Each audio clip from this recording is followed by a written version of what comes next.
तबाह कर दिया, अब घुटने टेकवा दिया एक सिंगल छोटा सा कंट्री। क्या किया आपने? तेल बेचते रह गए और ऐश करते रह गए, कुछ तो बनाया नहीं अपने टेक्नोलॉजिकली और पॉलिटिकली, तो अपने आप को स्ट्रॉन्ग नहीं किया। नतीजा 7 डेज में आपको घुटने टेकना पड़ा। और आज जो हालत आप देख रहे हैं वो क्या किया हमास ने, क्या किया? 2-4 मिसाइलें छोड़ दिया आपने, उसके घर में घुस कर 2-4 को मार दिया आपने इनोसेंट लोगों को, और उसका नतीजा क्या हो? बम्बार्ड कर रेस कर दिया पूरे इलाके को। कितने लोग तबाह हो गए, मिलियन तबाह हो गए।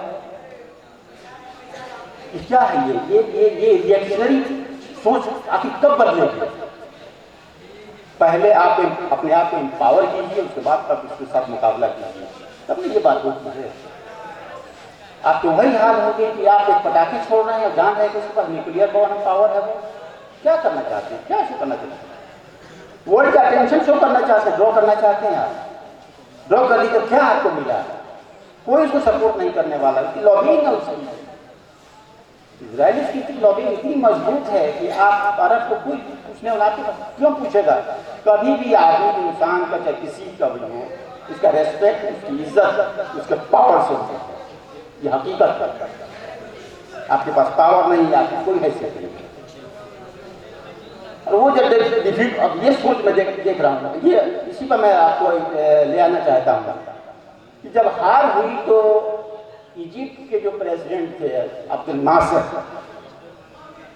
उन्होंने क्या कहा कि हमारे किस्मत का कोर्स था ये हारना, इसलिए हम हार गए।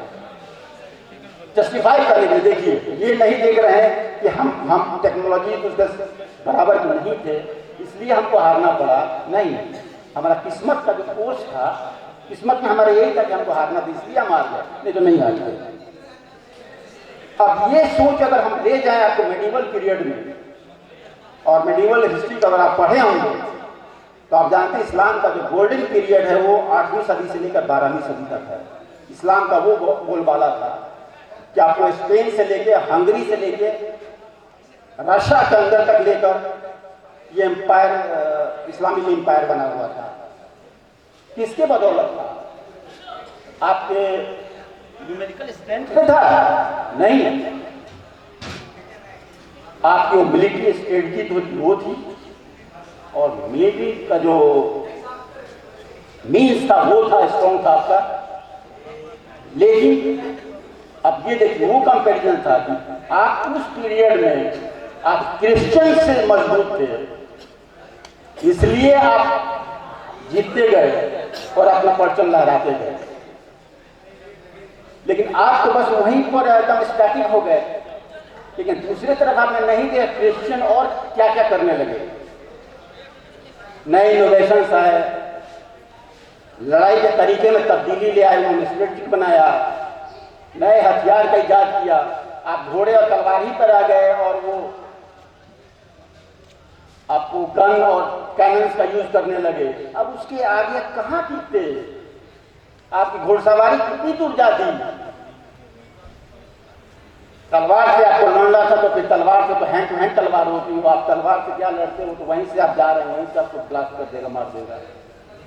तो इस तरह से ये हुई। तो अब उसमें जब हारने लगे तो ऑटोमन एम्पायर्स में उस वक्त ये चर्चा हुई कि आखिर जब सोचा कि हम क्यों हार रहे हैं, इतना बड़ा हमने एम्पायर खड़ा किया, और कभी इस्लामिक फोर्सेस ने कभी हार नहीं देखी थी और अचानक से हारने लगे क्रिश्चियन से।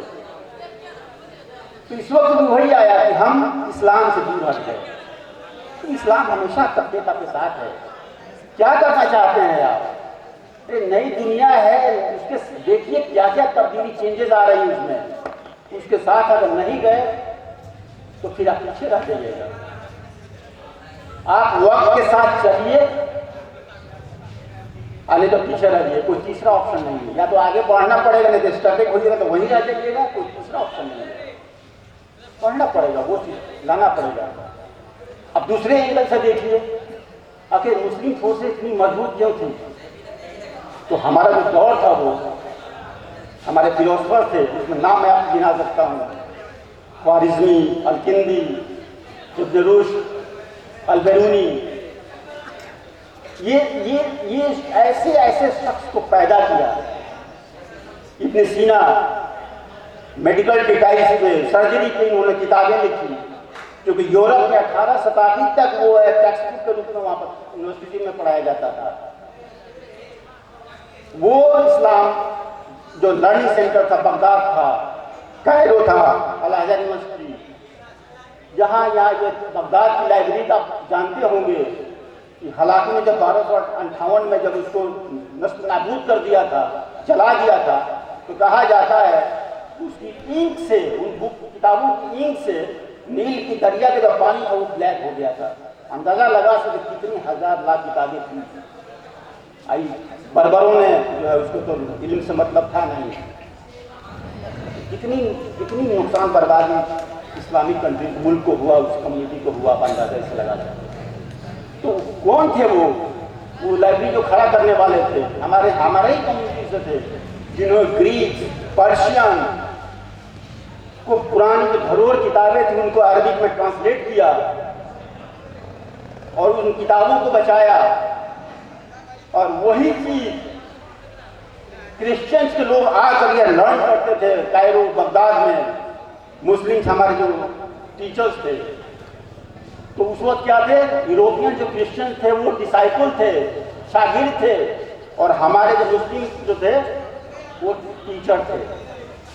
अब ये सिचुएशन रिवर्स कर गया, आप हो गए डिसाइपल और वो हो गए टीचर, कि आप ही के रीजनिंग और अकल के बदौलत, रैशनैलिटी थॉट की वजह से उन लोगों ने इनोवेशन करना शुरू कर दिया, नई नई किताबें लिखने लगे, थ्योरी लिखने लगे, और आप उस गलतफहमी में पड़े रहे कि हम तो सुपीरियर हैं। आप ये नहीं देखा कि दूसरे के कौम जो है किस तरह से आगे बढ़ रही है। आप अपने में मशगूल रह गए कि जितना आपके पास था उसी तक रह गए, महदूद रह गए, और कितनी आगे बढ़ गए। आज की थॉट, आज की रैशनल थिंकिंग की वजह से यूरोप में इनलाइटन मूवमेंट आया, इंडस्ट्रियल रिवोल्यूशन आया। आप कहाँ रह गए, जहाँ थे वहीं रह गए। तो ये सोचने की जरूरत है, मुझे लगता है कि चीज़ों पे, और सोचना क्या है, बस इल्म ही एक ऐसा मीन्स है जिसके थ्रू आप अपने वकार को, अपनी इज्जत को बढ़ा सकते हैं। वरना मुझे तो बहुत, मैं होपलेस एक तरह से मैं अपने आप को महसूस करता हूँ कि शायद ये कौम को इतना एक हिस्सा एक वर्ल्ड का हम लोग लेके ढो रहे हैं, और उसके मुताबिक हमारा कंट्रीब्यूशन जीरो सिफर है। कहने तो मेरे पास बहुत चीज़ें हैं, मैं अपने आप को बता रहा हूँ, आप लोगों को एक खुशी और मैं शेयर करना चाहता हूँ आज के मुकद्दस दिन के लिए, कि मुझे आज अभी जस्ट खबर आई मुझे कि प्रमोशन मुझे मिल गया, गवर्नमेंट ने दिया जॉइंट सेक्रेटरी के रूप में। तो ये मुझे बहुत अच्छी खबर मुझे मिली है, और शायद मुझे इसी डे का इंतज़ार था। तो मैं बताऊं, मेरी मशगूलियत के बावजूद मैं अभी भी 4 से 5 घंटे पढ़ता हूँ। मेरे पास अपनी पर्सनल लाइब्रेरी है जिसमें मेरे पास मतलब 2,500 से 3,000 बुक्स हैं। तो ये पढ़ने का मेरा सिलसिला जो अलीगढ़ से था वो आज भी शुरू है, बल्कि लोग कहते भी हैं कैसे वक्त निकाल लेते हैं। हम कहते हैं तो वक्त निकालना, ये खुद वक्त निकल जाता है। ये कोई कहता है कि मेरे पास वक्त नहीं है, इससे बड़ा झूठा आदमी कोई नहीं है।